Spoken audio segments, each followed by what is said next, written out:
Today's startup offers an inclusive and unbiased stage for startup founders to shine and share their entrepreneurship and startup journeys to inspire international audiences on tech news around the world. Today's startup features Dr. Francine Hardaway, founder of Karma Club. Thank you, Cheryl. You're so good to me. You know what? We are here to tap on your wisdom, on all your startup ecosystem knowledge, as well as your lifelong learning experiences. So the floor is yours, Dr. Francine. Okay, where do I begin? Well, I groomed myself to be a college professor, and I thought that that's what I would be. But after 10 years of teaching college, I became terminally bored, and I tried to figure out what I could do with my writing skills. And I was in Phoenix, Arizona, and I went around to talk to a bunch of mentors because that's all there was then. And I asked these mentors what they would hire me for, or, what I could do with my writing skills. And they were like, you don't want a job. A job is where you sit in a little cage all day and do the same task over and over again. You want something where you can experiment and do your own thing. So one of them said I should start a PR business. I had no idea what a PR business was, but on the other hand, I had imbued into me whatever the opposite is of adverse childhood experiences. My parents thought I could do no wrong and fail at nothing, and they stuck that into my head, and school bore it out. And I had no idea that there was only a very small correlation between school and business. So I went into business thinking, okay, good. I was good in school, so I'll never fail in business. And I started a PR business by uh, checking out some tapes from the library called Owning and Operating a Small Business, and playing a few of them, and then getting bored with that and figuring that I could just figure it out. So I did something which is now known as the Lean Startup methodology. And it just blows my mind how I randomed into this. I went back to those same mentors and I said, I'm going into business with these writing skills. What would you be my client? And what do you have for me to do that I'm capable of doing that you will pay for?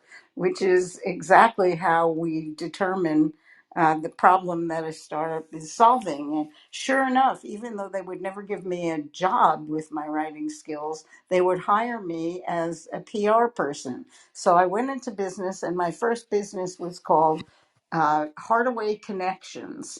And the reason for that was that Phoenix was a relatively small place then, and I knew everybody. And I knew everybody because I was a tennis player and I hung out at a country club where all the big business leaders played tennis. And my tennis was good enough so that they weren't afraid of me, but they couldn't disrespect me. I was like, I won the B women's singles when I was pregnant with my second child. So that was like a non threatening but still respectable spot that I occupied. And from there, I built a pretty big business. My husband left me because he felt that I was never home anymore. Because if you know anything about PR, and marketing, you know that it doesn't have any hours, even before the internet. And I spent a lot of time at cocktail parties and volunteer events and product launches and all kinds of stuff. And that took place during the dinner hour. And we had two kids, and he didn't like it that I didn't make them dinner. So he left me, and then I was a single mom with two kids, and I realized that I could take them to these cocktail parties dressed up nicely. And basically, this is a terrible thing to say, but use them as examples of my success at being able to be a woman in business and do everything. So I did that until the real estate market, which provided most of my clients, collapsed. And at that time, I was still a single mom, still had two kids, and now had no clients because my clients went down and the banks that my clients were dealing with went down. And I had to make a quick, now it's called a pivot. And I pivoted to an industry that was orthogonal to the one that I was in. I was in real estate, and the orthogonal industry in the late 80s was tech.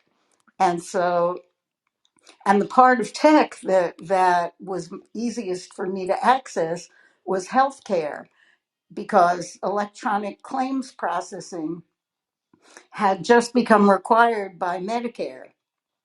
And every doctor's office was trying to um, figure out how to use electronic billing, and every company was trying to figure out how to sell electronic billing. So I got an electronic claims processing client, and then I got a couple of doctor's offices as a client, and then another advance happened in healthcare, again randomly, and it was this electronic billing revealed the fact that uh, that healthcare costs were very high. And so healthcare pivoted to capitated care, health maintenance organizations.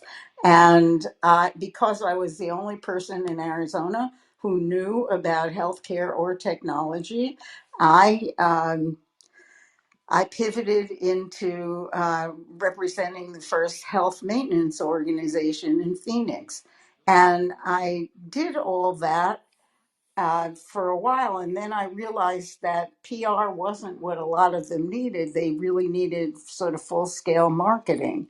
So I closed down Hardaway Connections, and I started up another company called Hardaway Marketing Services.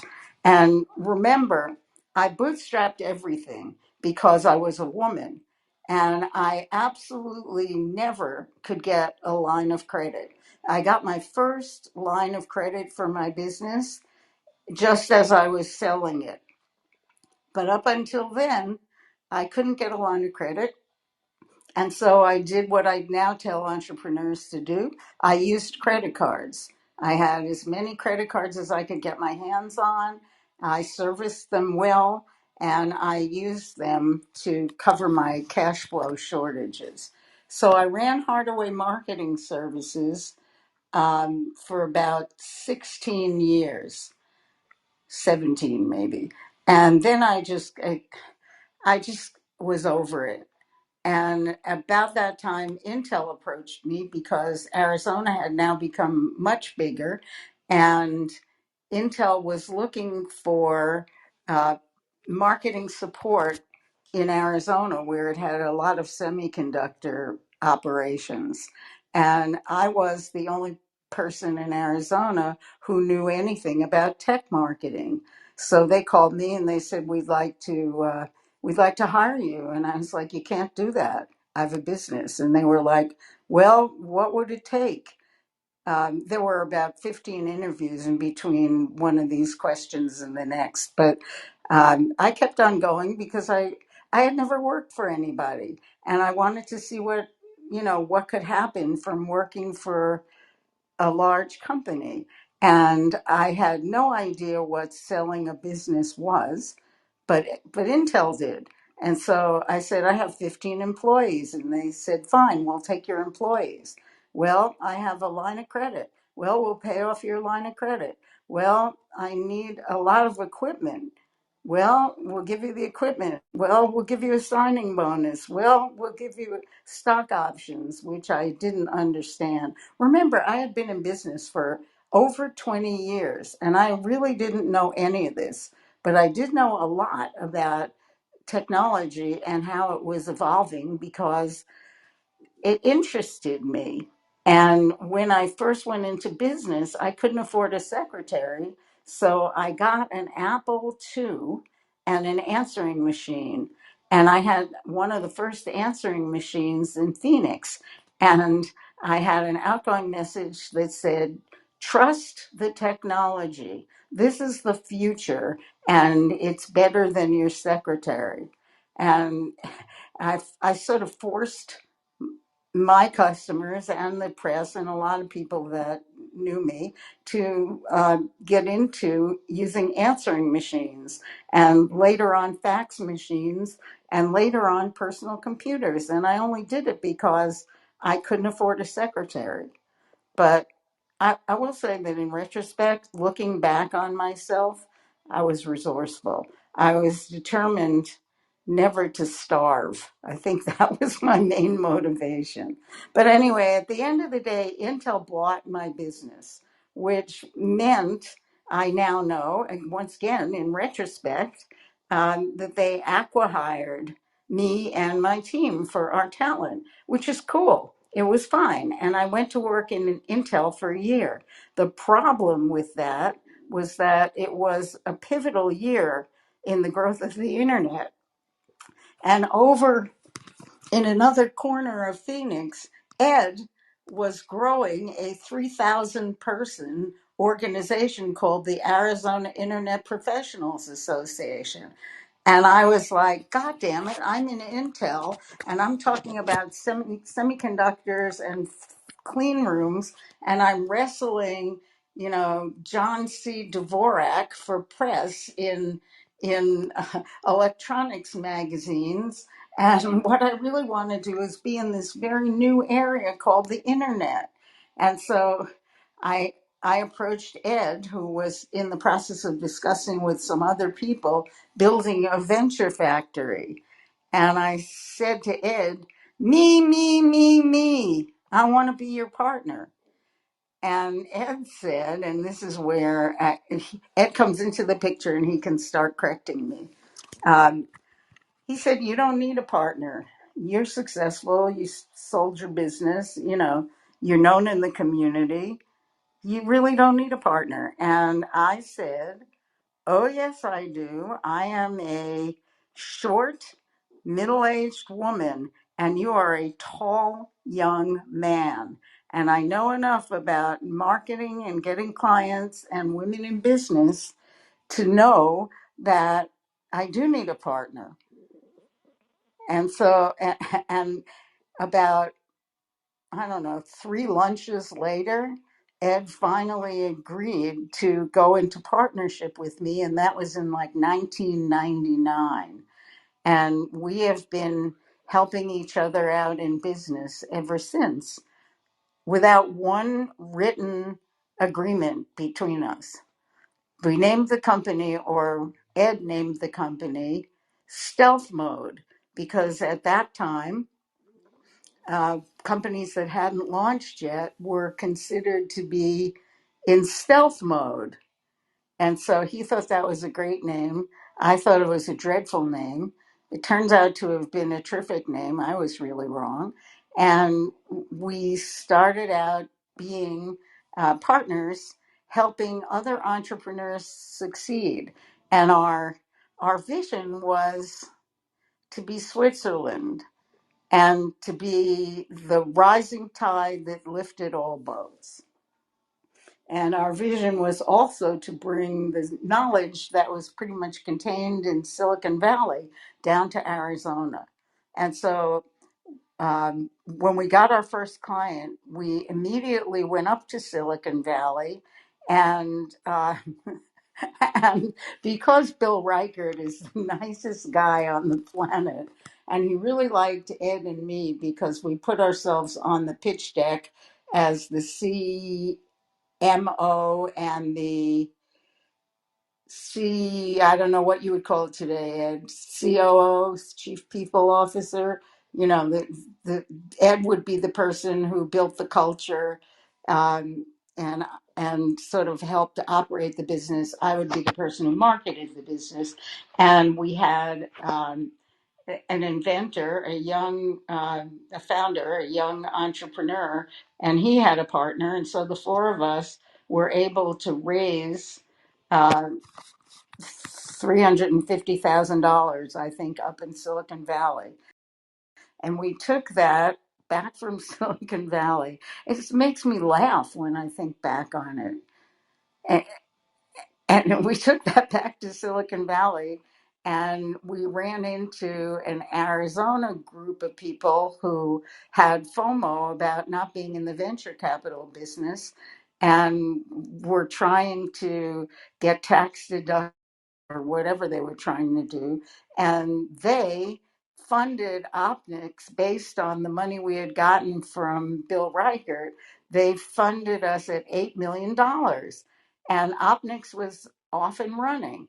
Opnics, by the way, was a very good idea. It dealt with how to eliminate latency from and packet loss.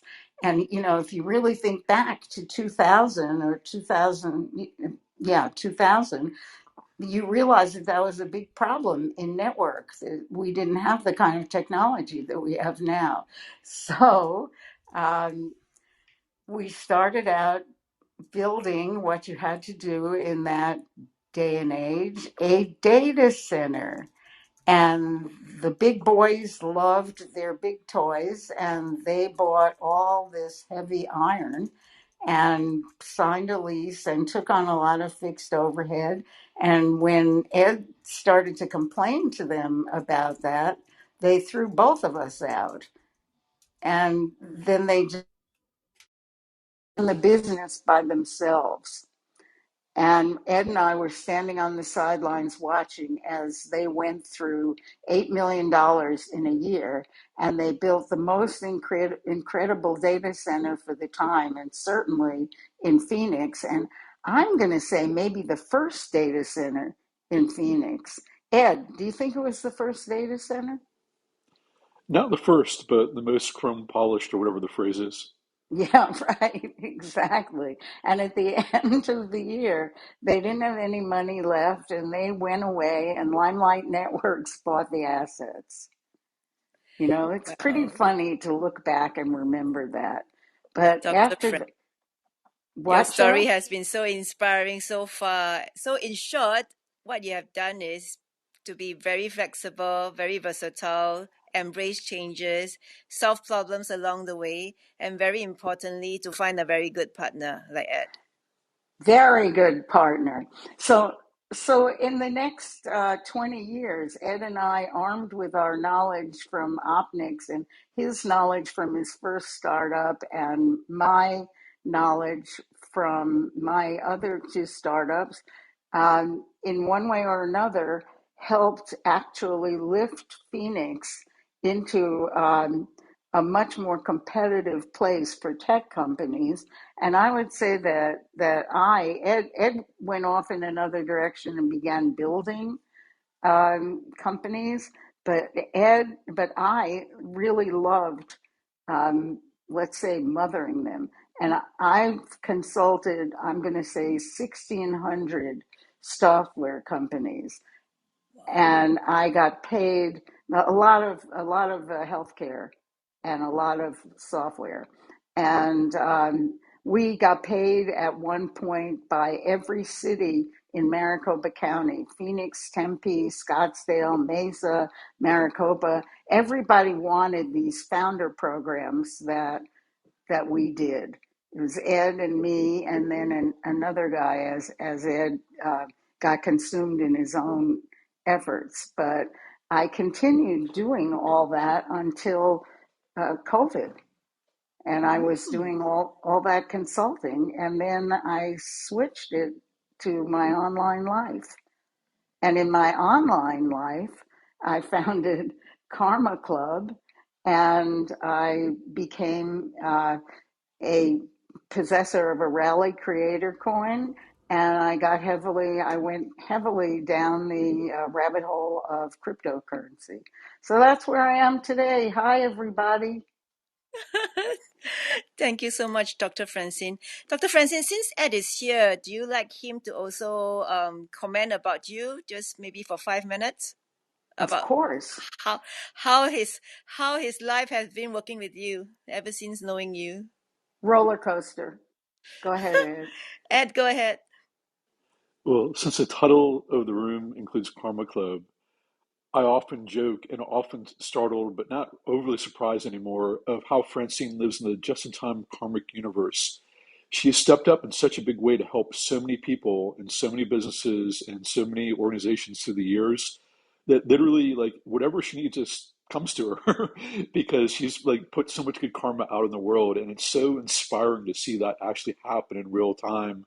And this happens so consistently that it seems normal, but just reminding myself of what a wonderful person, what a wonderful life Francine has lived, to have all this stuff come back to her just when she needs it. So just wanted to throw that in.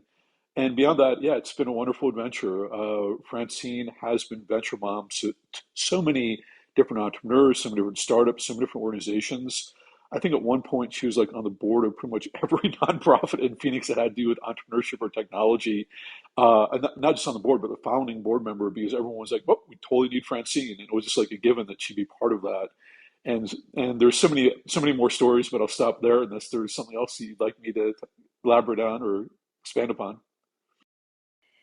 Thank you, Ed. I think for now, Dr. Francine, are you ready for the audience Q&A? Oh, for I'm sure sure. there'll be more interesting questions coming up. Okay, for those people in the audience, if you'd like to ask Francine a question, please raise your hand or back channel me. And for those that are already on stage, please flash your mic if you want to ask the first question. Flash your mic. Okay, Cami, go ahead.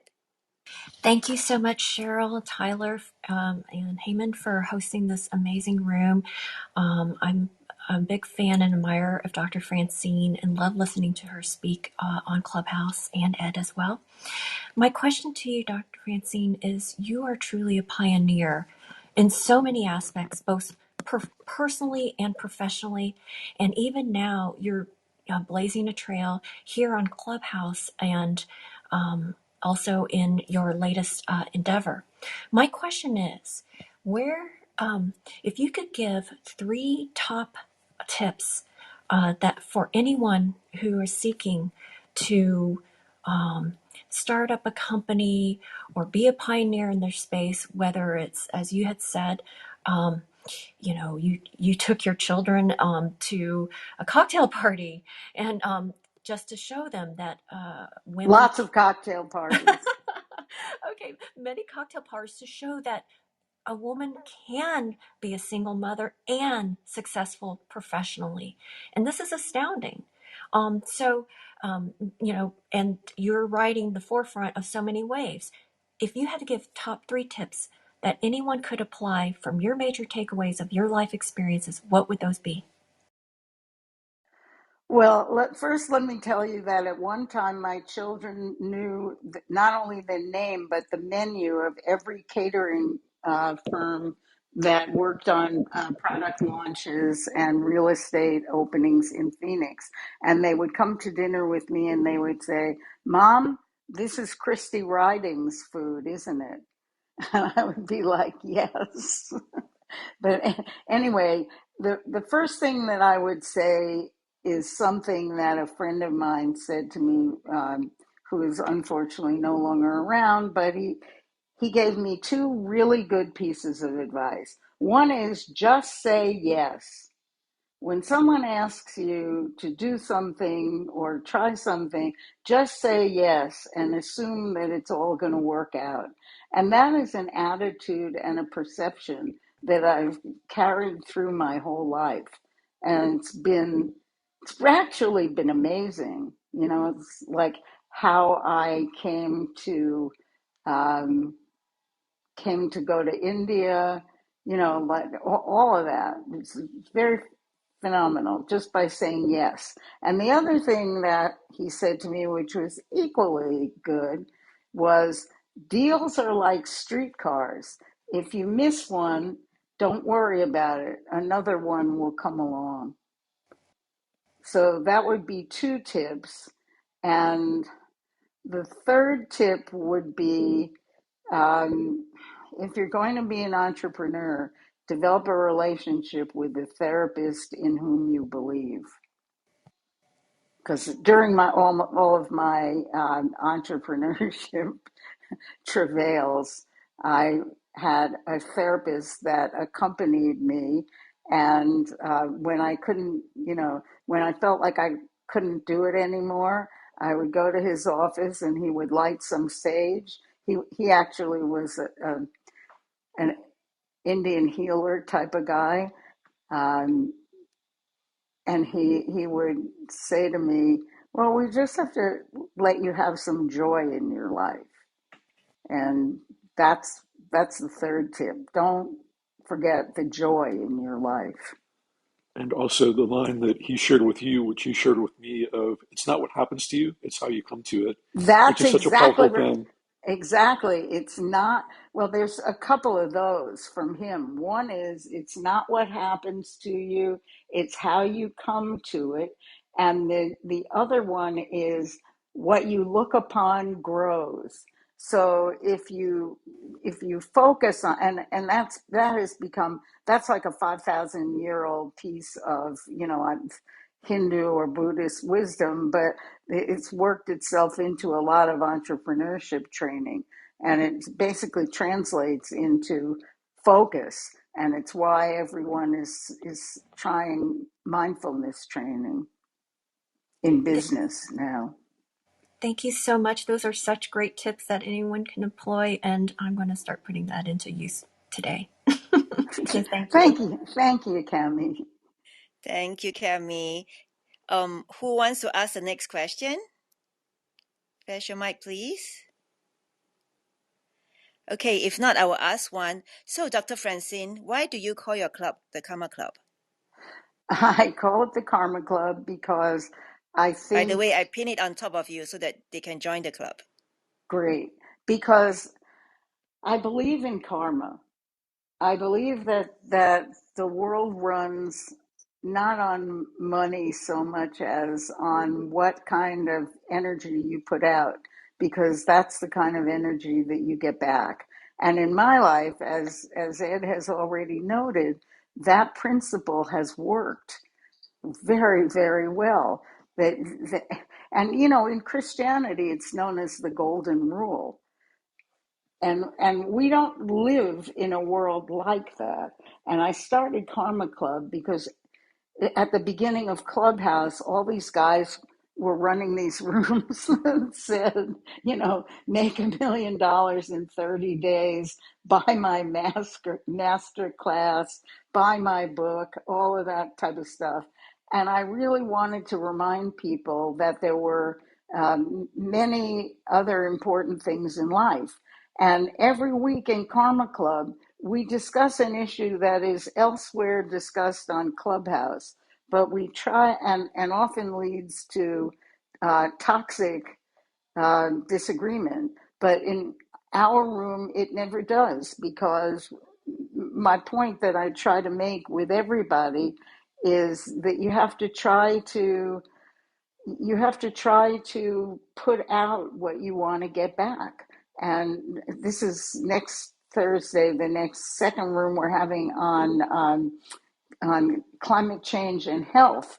And the reason I got on that subject is because climate change is going to produce huge effects on people's health that people don't even realize are coming. They're just going to walk Mm-hmm. right into all these things. And we know it in Arizona a little bit faster than everyone else, because our number of heat deaths are going up every year.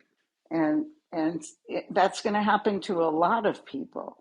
Those that don't drown in the climate change caused floods, or whose land doesn't dry up from the climate change caused droughts. And there have to be ways to not fight the climate change deniers, but give them a say in how to fix it in a way that's amenable to them. That's for So sure. Um, Karma Club is my effort of love, and I'm trying to support it through the Karma coin, which is a creator coin. And yes. I'm not a creator like most of the creators that have rally coins, because most of those people do things like stream on Twitch. but I'm hoping that people will just buy enough karma coins to keep the club effort going, because that's how I throw a little coin at Heyman, who is so integral to what I'm doing. And Heyman manifested too, like everyone else in, as Ed points out, my karmic universe. Heyman, Heyman just manifested and said, I'd like to help. And I was like, wow, I can't believe that not only that you would like to help, but also that you can stream this for me on all these platforms and make it into a podcast and make a piece of token art for for my rally coin. And you know, like Heyman's a person who came into my life through Clubhouse. And the other thing that happens from this philosophy, guys, is that I really attract amazing people. I meet amazing people. That's very important, Dr. Francine. The good people attract the good people. And exactly correct. Hey, man, I just went to ask him, do you know how to do recording? Then he just say, oh, I'll do it for you. I say, oh, okay. He just agreed to do it instantaneously. So exactly what, yeah, Heyman is part of the karmic universe. yes, for sure. And because of this, Dr. Francine, you know I'm not a crypto person, but because of you wanting to give up your love, your karma coin, I actually set up an account in Rally. Is it Rally? Just for Uh, you. uh, oh, thank you. I mean, the coins cost $2, Oh and the yeah, I'm not reason that, looking at it though. I yeah, don't and really care about that. I only exactly. care because you say you wanted to share something. I say okay, I'll receive it. That's That's all. right. See, what I Yeah. wanted to do when I started with the Rally Creator Coin was teach people in my audience about cryptocurrency without allowing them to be scammed. You know, like to Mm, find a safe place for them to find out how to buy and sell cryptocurrency and now NFTs. You know, and I'm not I'm just trying to do these things in the same way that when I first got a personal computer, I I wrote an email newsletter every week to friends of mine, trying to explain to them why they should get one and why they should learn Microsoft Word and PowerPoint. And, you know, you'd be surprised how many people stop learning. right. And But Dr. Francine, rest assured, those people who go all the way out to scam people, they will get their karma too. So with that, anyone on stage want to ask a question? Please flash your mic. Okay, Shan, go ahead. Thanks, Dr. Francine. I was curious, whenever you have a bunch of really good ideas, like let's say you have 3, 5, or 8 product or business ideas, how do you choose which one to pursue? I talk to everybody I can possibly find and run those ideas by them. I take testimony because usually the market is out there. What you have to do when you're starting a company is start with the market, because if there is no market, there is no company. And nobody cares about your product, really. They'll assume that it works. Nobody cares about your idea because ideas are fungible. They really are. You know, I've seen when I was in my heyday about 5 years ago of consulting companies, people would come in with ideas, and they would be like, "No one's done this yet," and I would be like, "Have you Googled it?" And I would typically find that they hadn't. You know, they have these ideas and they don't know if anyone else is doing it, and they don't know if there's a market. So I usually would send people out to find out if there really was a market for the product. And the one that appeared to have the best market would be the one that I would concentrate on to develop. And by the way, I angel invested for a good many years, and my last, I hope, my last angel investment is Clubhouse, and you know, I hope that pays off.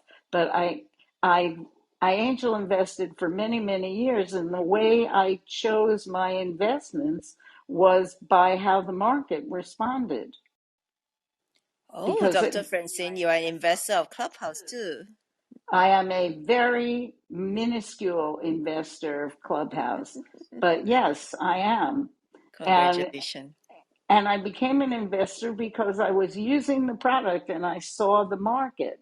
And so I began to, you know, when I was given the opportunity, Clubhouse has something called this, had when it was raising its series, something called a special purpose vehicle for people who were power users of the platform. And they offered me a spot in the special purpose vehicle, and I mortgaged one of my dogs to get in. No, I'm just Oh, poor kidding. But dog. yeah. I see. But Okay, Heyman. you concentrate on the one that appears to have the best market potential, Shane. That's what you do. And then you focus in on it hard. Because the other thing that people always came to me and said was, oh, I've got 3 or 4 good ideas and I'm going to work on this, this, this, and this. And I was like, no, you can't. That's just not how, that's not how it goes. You have to put your head down and do something, 24/7, 110%. Be very focused in it. Yeah, I mean, as a result of having been in business all of my life, people say to me, it has some weird side effects. Like a lot of people say to me, what are your hobbies? And I, I can't say. I don't have any hobbies anymore. My hobby time all went into business, and my hobby was growing other people's businesses. So whereas other people paint, or whatever, I have none of that. And I'm not saying whether that's good or bad. I'm just saying that's how it is when you become an entrepreneur and you keep starting businesses. You are constantly focused on something that you're looking at pretty much 24/7. Like I'm now looking at cryptocurrency and rally, and I look at it all the time. And I don't spend a lot of time trying to amuse myself. Well, I take that back. I watch some Netflix. I watch Billions, and I watch Succession. I watch the Netflix shows that are about businesses.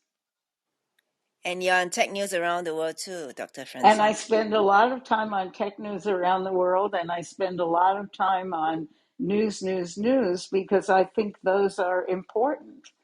I That's mean, right. it's important. Hi, Chris. It's important to be Yes. current. Dr. Francine, I'm similar. My hobby is food and business. That's all. I'm a boring girl. Okay, Heyman, you have a question. Just now you're flashing your mic. No, I actually want to let everyone else have because I've actually got good access to Dr. Francine, so I'll let everyone else speak. But one thing though, I would still try. I'm always lobbying Francine to do these sort of fireside chats in the future, and I'm hoping we'll convince her soon to do those regular fireside chats with herself and her old friends, so we could actually be better off learning from them for our futures as well, going forward and making the world better. Maybe Francine someday. Exactly. Chris, you came out. You have a question? Yeah, I wanted to ask Dr. Francine, given that I think we're all in the same tribe, or a lot of us are, meaning the ultimate sport of entrepreneurship, how do you do the work-life balance if your hobbies are business and you're The a blood sport, relatively, the blood sport yeah, of entrepreneurs. like for example, I got my hands on Oculus Quest yesterday, and of course, I'm not doing much on it other than nerdy business stuff. But finally, I got to lay down with it last night and I watched like 5 hours of programming and pretty much missed the show last night. But how do that takes me away from my family. How do you unplug yet still stay like connected to your family? I guess I missed the earlier part. Do you have much of a work-life balance? No, but I have a great family. Along the way, I just forgot to say that along the way, I have 2 kids and a grandchild, and I foster parented while running the business that got sold to Intel. I also became a foster parent, again, inadvertently. Some kids were in trouble, and I saw that, and I was so sure. In fact, if you were going to ask me what would be the closest thing that I did to failing, I would say that it's my foster parenting, because when I first started foster parenting, um, I thought, oh, no problem. I raised all these children. My own children are awesome, and so I guess I'm going to be able to make these foster children awesome. And I didn't realize that you have to do some expectation adjusting when kids have had something called adverse childhood experiences. So looking back on it, Chris, I would say that there was maybe a 10-year period where my quote hobby unquote was foster parenting. And every minute that I wasn't spending, running my own business, I was spending trying to figure out how to straighten these foster kids out who are now adults and have children of their own. That's amazing, Dr. Francine. Just continue to add to the dimension that is you. Thank you so much. And Dr. Francine, okay if I add to your answer? Yes, of course, always okay. Yeah, Francine actually has some of the best work-life balance I've ever seen, in that work is her life, life is her work. And that sounds trite, but it's like there's so many people who she's helped in business who also become family. She's like the ultimate venture mom. She take all these like entrepreneurs under her wing, and they often become family, and she becomes family to them in just the truest sense. And where you're sharing, your family is the people you share the joys and the challenges with, and she's Like done that with Ed, so many who is entrepreneurs. Ed is my family. Ed is my family. Ed Yeah, became my That's so family. sweet. yeah, and so so like when and the other part of Francine is everywhere she goes is family, friends, and business opportunities. Where she I think when she started doing yoga, she ended up helping the founders of the yoga studio grow their business. All of that is so intertwined that it's just such a part of her, and that's part of the whole karmic universe she lives in, where she finds good people doing good things and helps them, and they become family, and then together they go on to do even bigger, better things and have fun together. So it's all intertwined in such a positive way. Oh yeah, that's right. The yoga studio. I became, I became an advisor to the yoga studio when I started practicing yoga. It's in me. It's in me. It's not something that I had to figure out. It's something that was obviously in me all along that I allowed to express. Just I think naturally. yeah, I think that's about right. Because when my daughter moved to London, I have two incredible children. I have one daughter who is the vice president of legal for Oracle in Europe and the Middle East, and she lives in London with her husband, who is an entrepreneur, and who I got involved in cryptocurrency, but anyway, she lives in London, and I realized that I was going to be spending my time in London when she moved there because she has my grandchild. And so I made friends in London and I got people to coach in London. And I'm working with a London based individual. Oh, this is somebody you should have on, Cheryl. Josh Liu, his name is. He is a London based individual mobility entrepreneur. And I've known him now for about 8 or 9 years. But you're right, they become my family. And now when I go to London, I see Josh along with my family. Great. Please send him my way, Dr. Francine. Thank you. Next we have Johan, IO, and Barbara. Any of you want to ask a question? Oh, and Dave, sorry. I missed Dave. Please flash your mic if you want to ask the next question. If not, Heyman can. Oh, Johan, go Oh, ahead. the thing was here. Hi, Dr. Francine. I've been listening to you for quite a while, as the rest of the gang here.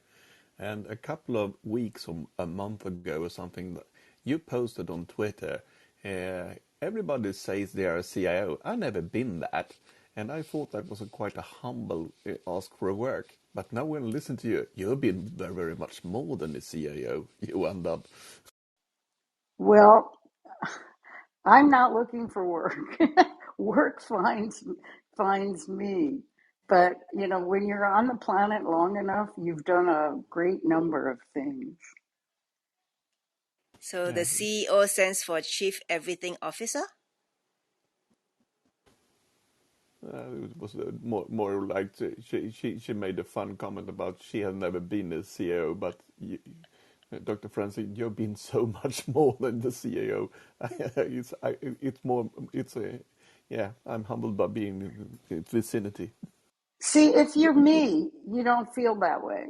You know, if you're me, you more have a tendency to see where you could possibly do more, you know, or where you fall short, or um, where you wish you were just a little smarter and a little more capable. It's hard to explain, but I think It, everyone has imposter syndrome, and I might be first on that list because remember, I grew up in an era when girls took shorthand so they could be stenographers, which is what you were before you worked up into being that coveted position of secretary. Okay, Cami, you have another question? Go ahead. Thank you so much. You've done so many things that would be characteristic of a pioneer, and this requires tremendous courage and confidence. Could you just, is this something, do you think that entrepreneurs tend to be born with, or is it developed over time?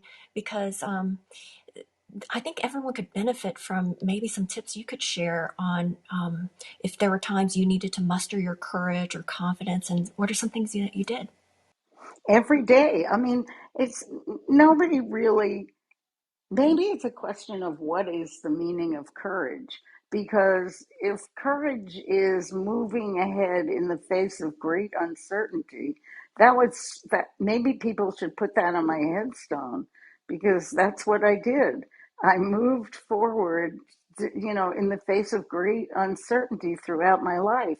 But but I didn't understand. I think what I had was curiosity, and I still have it. I have this enormous curiosity about why things are the way they are. Why, you know, again, going back in the day, why can't women have their own checking accounts? Why do they have to have a joint, you know, checking account with men?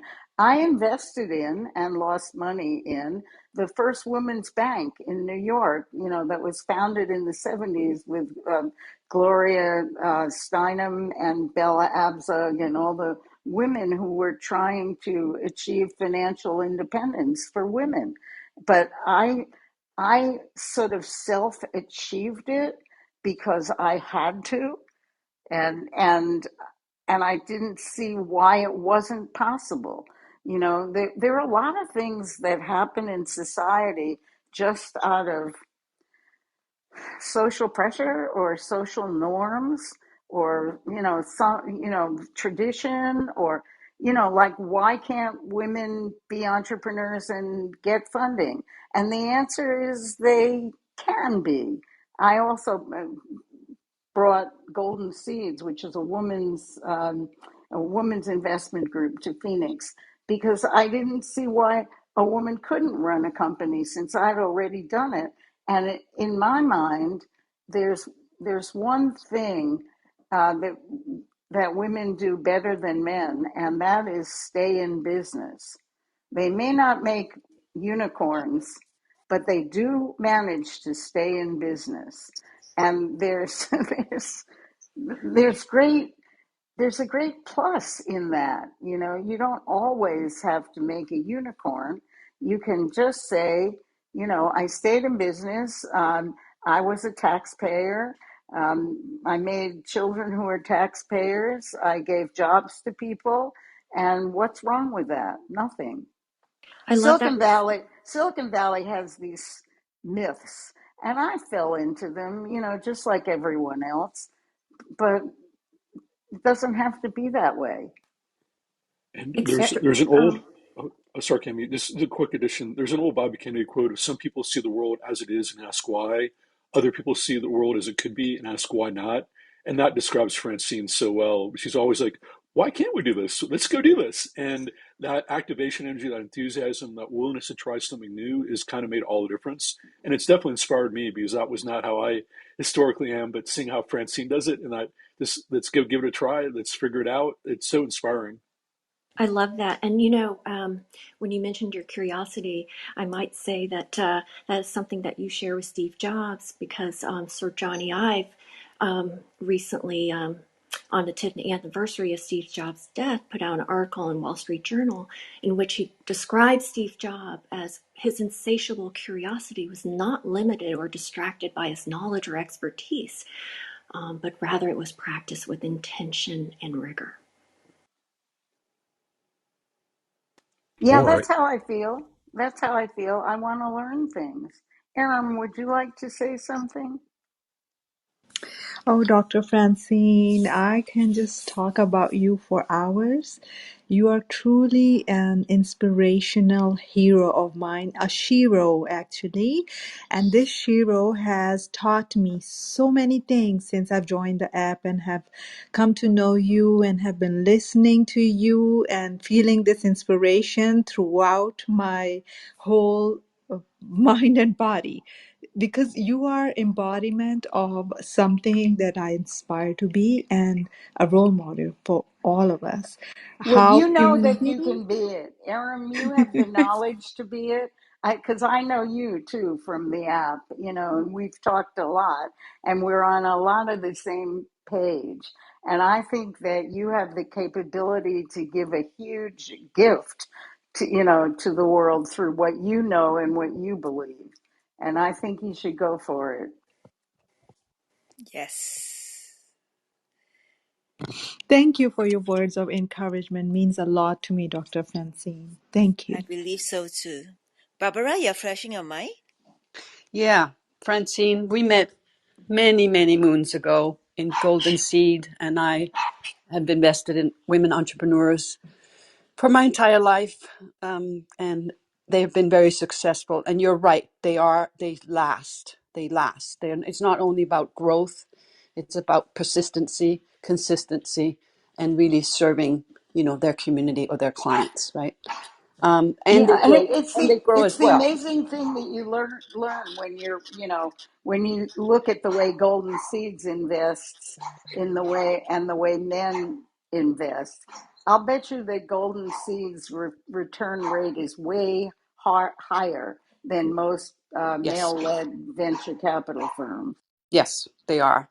And actually, I'm going to reach out and make sure that it's published because it should be more known than it is, because, women just aren't getting funded still. But we made tremendous progress. I mean, I remember when I left Sony as a top executive there 30 years ago, started my own company, have been at it ever since on gender intelligence, gender equality. I would uh, buy my own car, you know what I mean, or lease my own car, and I had to. My husband, who I was separated with, had to sign for it. I remember gassing up my car, and people laughing because I was a woman, filling the car. I mean, I'm sure Pumping gas, yeah. pumping gas, Well, yeah, and I'm sure many in this audience would not even think that that could have happened, but that was the way it was. So we have made great progress, and we got a lot more to do. I'll But tell Francine, one more. thank you. Oh, thank you, Barbara. I'll tell one more story because it's 10:30. But when I got pregnant with my first child, I wasn't married and I was working for the community college district in Phoenix. And the dean of it looked at me and said, "Well, you're going to quit, right?" And I said, "No, I'm not going to quit." And he said, "Well, you're going to quit when you start to show, aren't you?" And I said, "No, I'm not. I feel fine." And he said, "Well, but that's what," and I said, "Is there a law?" Oh my God, I forgot until just now that I actually asked him that question. Is there a law that I have to quit? And he said, "No." So not only didn't I quit, but that made me angry. And I worked right up until I had contractions, and I gave my class an assignment and said, "I think I'm having a baby. So why don't you do this writing assignment and I'll come back and collect it." So And I came back and I had the baby, and I came back 3 days later with the baby to collect the assignment. And then I went home again, for about a week. But yeah, I mean, I didn't Right. Strong understand why woman, that Dr. couldn't. Francine. I didn't understand why that couldn't be done. That's Very pretty strong woman. badass, just have to say. It reminds me of a male professor that I had, although it's a different story. He would bring his baby into class to lecture, which was, also unheard of. So it's nice to see that the times are changing.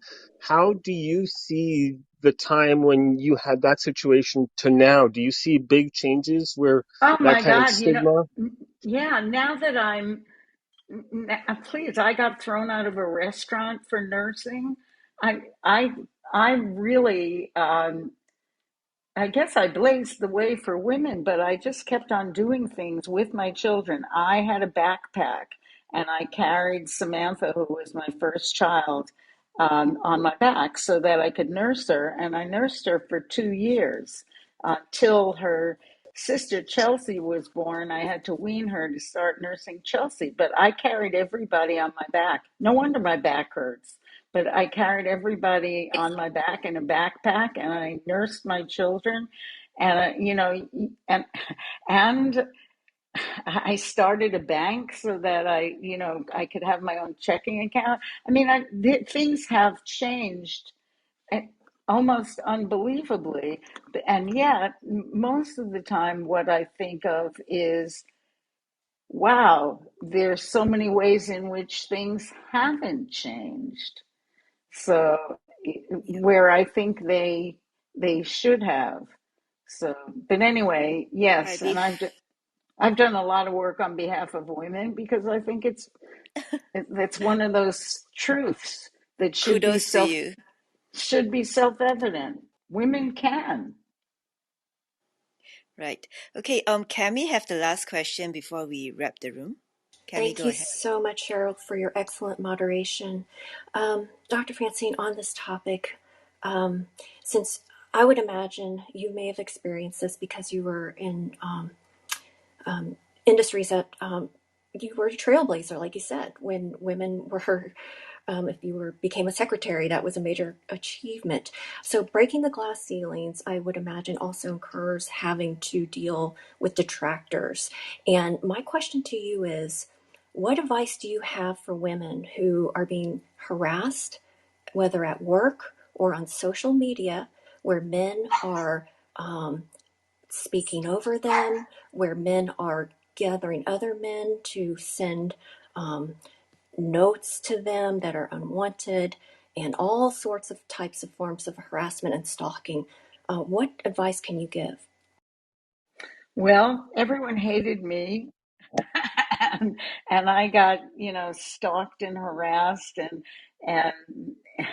and all kinds of things. Mostly I ignored it. I mean, I can't explain how you can put these kinds of activities into perspective where they're diverting you from a path that you want to be on. And so you can't concentrate on them. You're best off just ignoring them. Once or twice, um, somebody made me cry because they attributed the wrong motivation to me. But because that did happen all the time. And Ed remembers who it was and when it was. But but most of the time I just barreled on ahead. And a lot of it, I was so busy. My whole life I've been so busy, I didn't notice it. Now it's really funny because I'm getting global back channel spam from, I don't know who these people are, but I'm suspecting that they want, me to do something that I can't do. And I just push delete. It's much easier now to push delete. But you know, women make a big deal of these things, and I know I'm going to make enemies from saying this, but I'm going to say it because it's what I believe. Women make a big deal out of some of these things, and that makes them bigger. And if you just don't make a big deal out of some contractor whistling at you when you walk by in the street, I mean, what difference does it make? It doesn't really disrespect you. It doesn't interfere with your life. It doesn't foreclose your future. And the same thing with all this stalking on social media. If it really bothers you, block the people. But otherwise, I, I just I just have big filters that come from a long life of encountering this world. And you can just filter out 99% of it. I agree. Just ignore and don't respond to them is the best response. Okay. Anyone on stage have a burning comment to make before we wrap up the room? I think we put Tyler to sleep.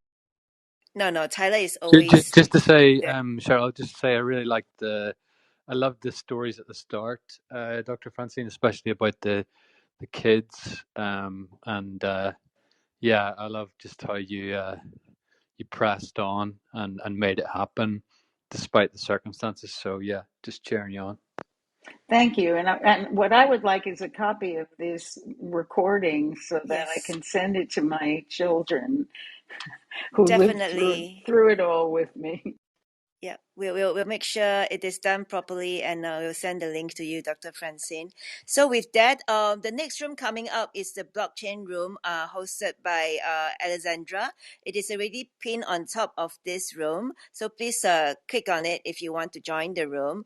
And with that, thank you very much for spending 1 hour plus with us on today's setup, and thank you very much, Dr. Francine, for sharing your wisdom. And we hope to have a chance to have such more of such session with you again. And Heyman, you have something to say before we wrap up the room? Yeah, no, Dr. Francine will be available also. She's been doing a lot of content, so she'll be available on all the popular podcasts soon of all the episodes she's done on the Karma Club. And also, I'm hoping to get her onto the metaverse as well in the virtual reality space. And maybe I'm that getting is, there. I'm getting there. I yep, just we'll get don't you want there. to buy. I just don't want to buy a Facebook product. No, don't worry. I'll get you the side door into something. Don't worry. Thank you very much. Okay, with that, if you are a startup founder or if you know good startup founders who deserve a 1 hour stage to increase their visibility, be it for traction, to do fundraising, or to do hiring, just reach out to me and I'll try my best to arrange a session for them. With that, thank you very much. And the room will close in 5, 4, 3, 2, 1. Thank you.